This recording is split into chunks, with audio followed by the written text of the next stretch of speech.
Hello, everyone. I'm Judith Peterson, CMO of Cerulean Sky. Welcome to Launchpad 21. This is our interview series where we talk to people in B2B, FinTech, and the investment management industry about what they're seeing launch or how they launch themselves. Today, we are joined by Dan Strachman, a seasoned professional with over 25 years of investment management experience and 9 books written about the investment management industry. Welcome, Dan. Thanks, Judith. It's great to be here, and I appreciate that intro. My mom would be really proud to hear that. Although she might be offended that you used how many years because they'll tell people how old she is. But anyway, thanks for having me. Math is a funny thing, Dan. Yeah, it's great to be here. Thanks for having me.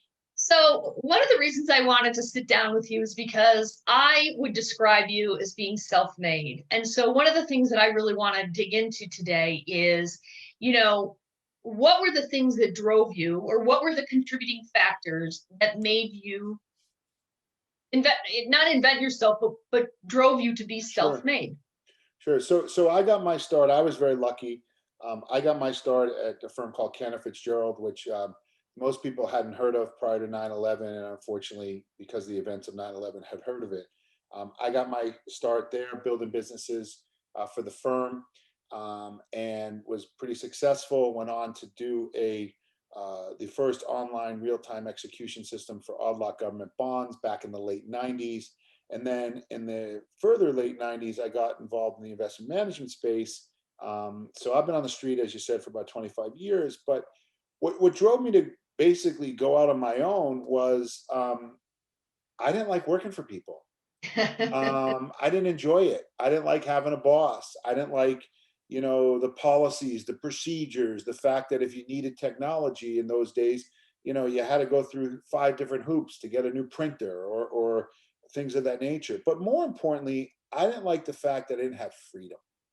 And I don't necessarily mean freedom in the sense that, I can blow the day off from work and go smoke cigars, play golf, and drink whiskey, but more to the point of the freedom to do things. Meaning, on Monday, if I want to focus on our independent directorship business, I can focus on that. On Tuesday, if I want to focus on strategic consulting, I can do that. On Wednesday, if I want to continue to write a 10th book, which I'm not doing, but if I wanted to do that, I could do that.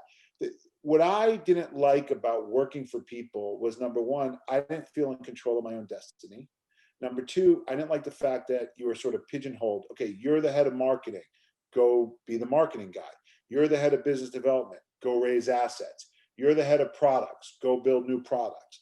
I didn't like the fact that you couldn't sort of mix everything together and look at how you build products and how they're going to affect raising assets, and how telling the story is going to help you determine what products to build and what markets to enter and what assets to grow.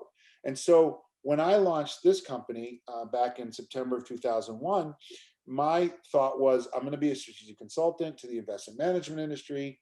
I happened to launch on September 10th of 2001, so it was a very weird time to launch, as you can imagine.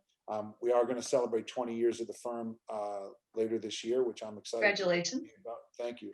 But when we started, it was like we got one client, a very large fund of funds that had been acquired by Oppenheimer. Oppenheimer Funds, which at the time was a massive mutual fund complex, still big, but really well-known brand. They hired my little dinky firm to help them with a very small project focused on a fund of funds. And it was like we were off to the races. But then, you sort of figure out that you have to go in one direction, you have to go in another direction, you have to go in a third direction. But at the end of the day, if you're looking at this from a funnel perspective, there's a bucket here to collect water, a bucket here to collect water, and a bucket here to collect water. But all of them funnel into the same business, and they all touch the same parts. So people have said to me over the years, oh, you've got too much going on. You write books, you've got a blog, you have Hedge Answers, you have ANC, blah, blah, blah, blah, blah. Right? We had OFA for a while. I'm involved in something called the IMDDA. You have all these different things. How can you keep them together? And the answer is, that's exactly why I keep them together, because they all, at the end of the day, funnel down to the same thing: providing services to investment managers, the investment management community, and financial services as a whole.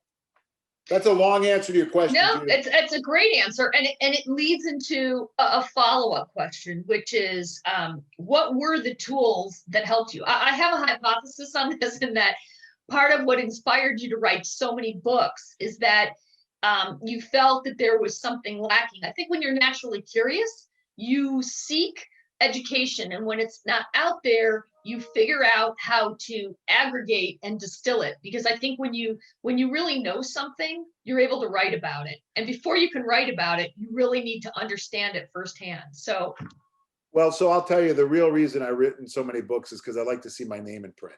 But you know, the reality is I was very interested in risk. I got very interested in what happened with Barings Bank, and the fact that the bank that financed the Louisiana Purchase was blown up by a rogue trader in Singapore.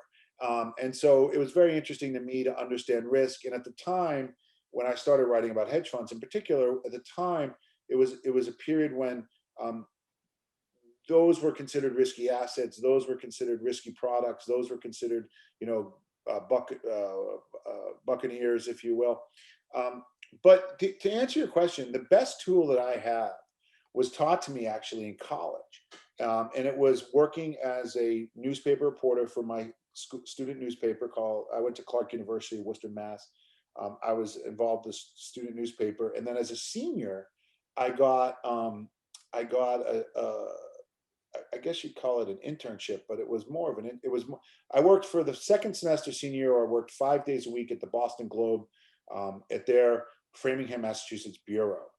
And the woman who was my editor of that division of that piece of the paper that I was writing for, basically said, look, Dan, here's the rule. I'm going to give you a story assignment. You're going to come with me with a story assignment, but that's great. I'm going to give you a deadline. When I give you that deadline, you meet that deadline. If you don't meet that deadline, we're going to write in the Boston Globe that this space is empty because Dan Strachman was lazy.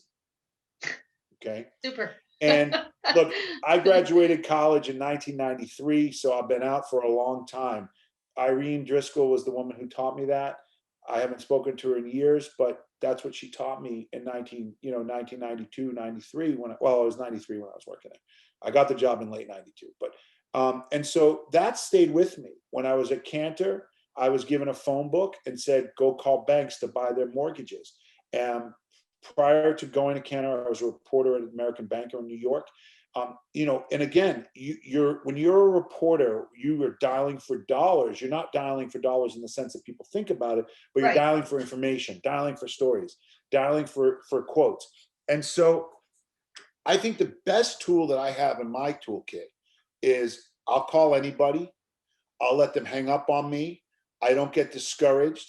I tell people I'll call a potential client until they say don't call, and then I call them one more time. I have no problem with that. And I'm not afraid to pick up the phone and talk to anybody. I think that's the most important thing about being an entrepreneur. You can't wait for things to come to you. Stuff will come to you. It always does eventually, but you have to be aggressive, and not in a aggressive, mean way, but an aggressive, powerful tenacity. way. I would say tenacity. You have to have the accountability and the discipline to kind of run the long game, right? That's right. And you can't let it. You can't take it. You can't let it. You can't take it personally. Yeah. Guy, girl, whomever hangs up on you. Okay, move on to the next one. Yeah. You know, like it's not. I don't buy that whole Godfather thing. It's business. It's not personal.